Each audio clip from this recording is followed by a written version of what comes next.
yang akan dapat naungan Allah di padang mahsyar yauma la dhilla illa dhilluh. Hari itu tak ada naungan kecuali naungan Allah. Di antara yang 7 itu, yang pertama adalah imamun adilun, pemimpin yang adil.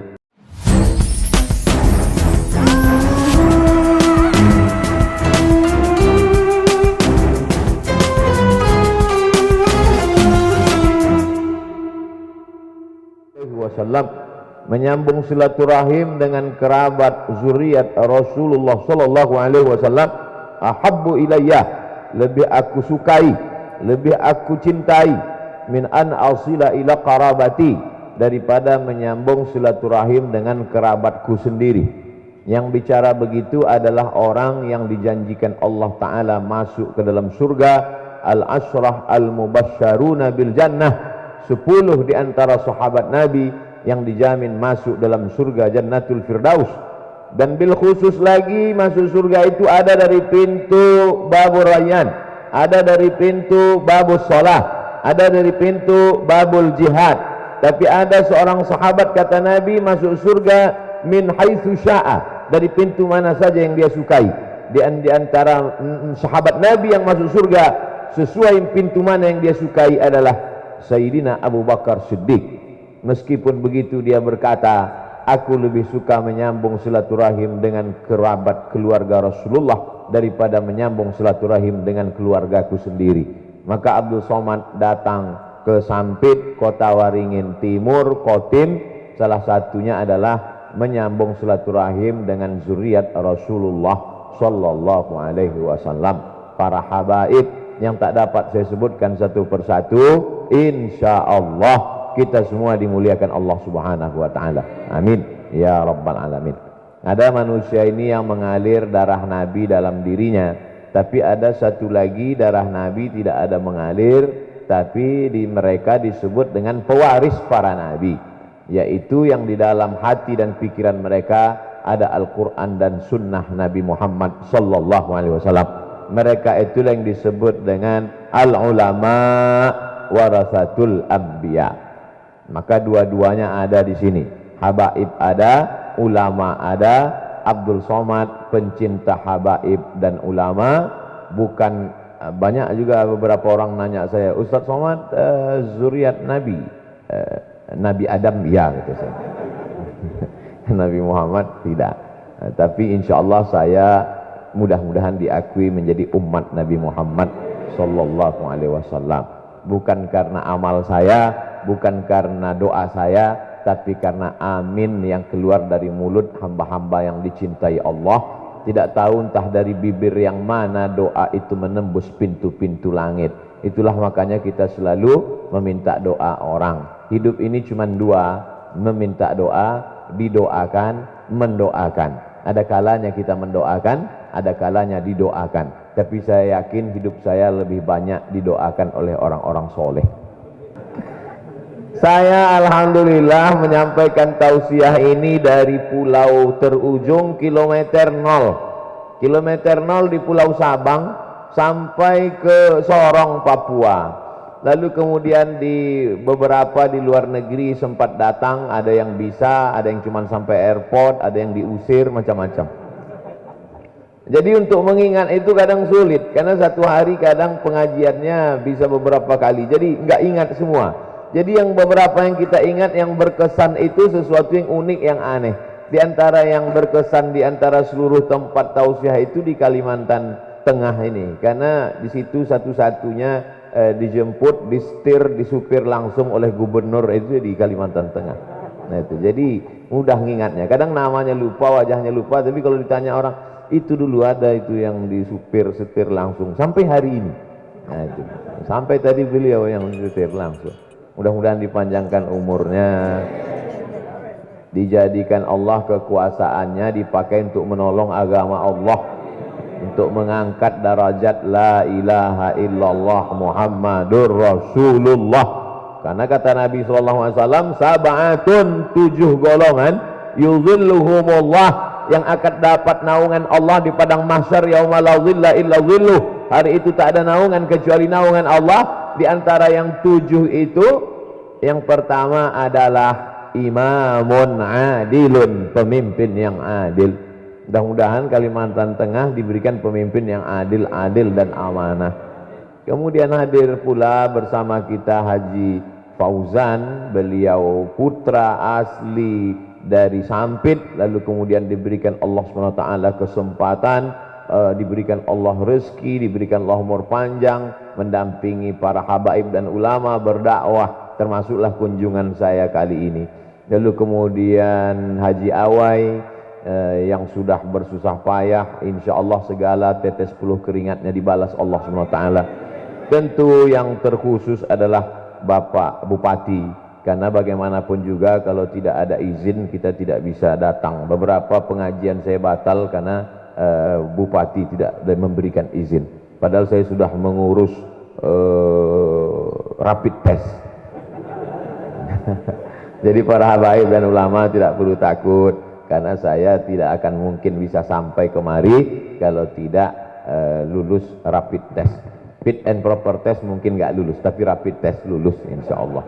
Nah, hari ini tidak pernah di skenario kan, tidak pernah direncanakan bahwa pada hari santri nasional 22 Oktober saya akan berada di Sampit. Itu tidak pernah terpikir di kepala saya, tidak pernah saya programkan. Tapi rupanya nun wal qalami wa ma yasturun, demi kolam, dan dituliskan oleh kolam. Rupanya tertulis di Lauhil Mahfuz, Abdul Somad, pada hari santri nasional kau akan berada di kota Waringin Timur, tepatnya di Sampit. Ustaz Somad jangan terkejut nanti kalau kita bersempit-sempit, karena memang kotanya Sampit. Ustaz, biasanya kan hari santri nasional di stadion, di lapangan pondok pesantren, di depan orang banyak, tablik akbar. Ini hari santri nasional khusus. Saya tidak berhadapan dengan santri-santri, tapi saya berhadapan dengan pawangnya santri-santri. Berhadapan dengan santri belum tentu didengar santri. Berhadapan dengan santri, ustadznya ceramah, santrinya belum tentu mau dengar. Tapi kalau sudah berhadapan dengan pawang santri, selesai, aman. Baik dalam masalah ini, berhadapan dengan pawang-pawang ini dalam segala hal. Masalah kajian, pawang penting. Masalah ekonomi, pawang penting. Apalagi masalah politik. Tapi karena kita bukan masalah politik, tapi politik ini penting.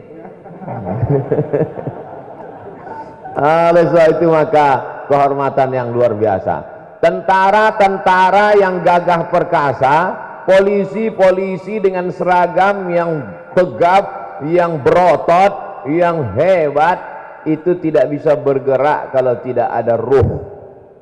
Betul? Kalau tidak ada ruh, mereka hanyalah jasad terbujur kaku. Kita takbirkan 4 kali, usolli ala hazihil janazah arba'a takbiratin. Kalau untuk lebih contohnya lagi, mobil mahal harga 2 miliar, kalau mesinnya nggak hidup, hanya besi rongsokan yang dijual kiloan, nggak ada nilainya. Oleh sebab itu saya berikan umpama tadi mobil supaya tergambar.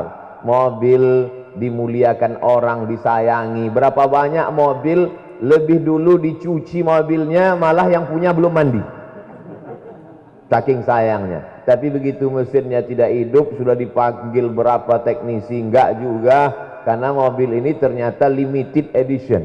Di dunia cuma ada 2, satu di Amerika di rumahnya Donald Trump, yang satu lagi di Sampit. Sudah dipanggil semua tukang di Kalimantan Selatan, servis, nggak bisa hidup. Akhirnya ditelepon di pabrik aslinya di Amerika, ternyata dikasih tahu ini ngidupkannya cuma tepuk tangan aja. Udah nggak pakai kunci, nggak pakai mesin, nggak pakai remote lagi.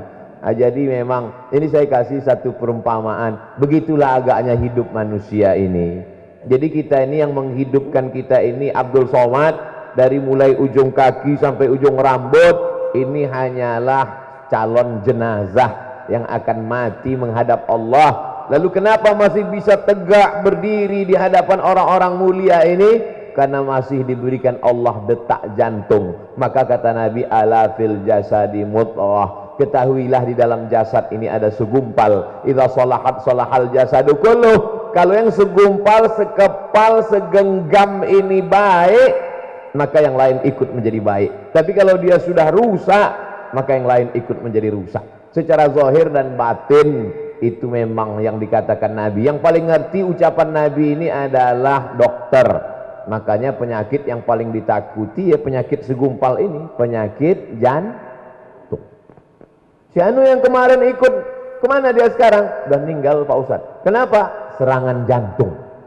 Belum pernah. Kenapa dia meninggal? Kena kudis. Itu makanya ini yang paling penting.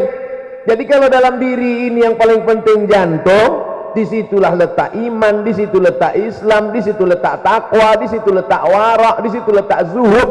Di situ juga letak angkuh, di situ letak sombong, di situ letak hasad, di situ letak dengki, di situ letak dendam kesumat. Makanya kata Nabi SAW, Allahumma tahhir qalbi, sucikan hatiku. Dan yang paling pertama kali menderita itu adalah jantung itu. Khatamallahu ala qulubihim. Dari jantung baru menular ke mata, wa ala sam'ihim ke telinga, wa ala absarihim ke mata. Kalau sudah jantung hitam gelap tertutup, mata tertutup, telinga tersumbat, selesailah, sudah tamat riwayat summum bukmun umyun fahum. Oleh sebab itu pertemuan-pertemuan kita ini adalah dalam rangka menghidupkan kolbu, menghidupkan jantung. Alhamdulillah bertemu dengan habaib, mendengar solawat, bertemu dengan orang-orang soleh. Jantung menjadi hidup, jantung menjadi sehat, jantung menjadi semangat. Kalau sudah jantungnya sehat, kolbunya kuat, imannya kuat, imunnya naik, COVID-nya hilang. Jadi majelis-majelis itu gunanya begitu. 600 orang, nggak boleh kumpul banyak, 300, nggak juga boleh 250. Ini untuk hadir ke majelis ini sama sulitnya untuk menjadi anggota DPD dan gubernur nampaknya. Oleh sebab itu maka orang-orang yang khusus-khusus ini mudah-mudahan kita mendapat tempat khusus pula bersama Nabi Muhammad sallallahu alaihi wasallam. Jadi kalau dalam mobil itu yang penting adalah mesinnya, kalau dalam diri yang paling penting adalah jantungnya, maka dalam umat ini ada mesin dan ada jantungnya. Kalau dalam diri yang paling penting jantungnya, kalau dalam mobil yang paling penting mesinnya, maka dalam umat ini pun ada jantung umat ini, penggerak umat ini. Kalau dia tidak ada, maka umat ini tidak akan bergerak. Di antara jantung umat yang menggerakkan umat di zaman ini, di saat ini, inilah dia yang gambarnya sedang dipajang. Sayyidi Al-Habib Umar bin Hafiz, jantung umat zaman ini. Kalau dia sudah datang, bergerak umat itu. Maka setahun sekali dia datang. Tahun ini tidak datang karena COVID. Mudah-mudahan di masa akan datang. Dulu sebelum beliau, ini Sayyid anak beliau, Sayyid Ahmad yang atas. Sayyid Ahmad, ayah beliau Sayyid Muhammad, ayah beliau lagi Sayyid Alawi, ayah beliau lagi Sayyid Abbas. Sayyid Ahmad bin Muhammad bin Alawi bin Abbas bin Abdul Aziz, sanadnya sampai kepada nasab Al-Hasani, Sayyidina Al-Hasan bin Sayyidatuna Fatimah binti Sayyidina wa Maulana Muhammad sallallahu alaihi wasallam. Jadi ketika kita mendekat kepada jantung ini, maka makin kuat pula lah kekuatan kita. Oleh sebab itu majelis-majelis maulid ini mesti tetap dihidupkan. Karena kalau tidak kita akan lemah, dan kalau sudah lemah datanglah penyakit-penyakit itu tadi. Maka di dalam majelis maulid itu dibaca Simtud Durar, dibaca Dhiaul Lami, dibaca Al-Barzanji, dibaca Burdah. Makin dekatlah kita pada sumber kehidupan. Kalau bukan karena dia tidak akan ada alam semesta. Kalau bukan karena dia tidak akan ada surga dan neraka. Kalau bukan karena dia tidak akan ada umat manusia. Dialah Sayyidina wa Maulana Muhammad sallallahu alaihi wasallam.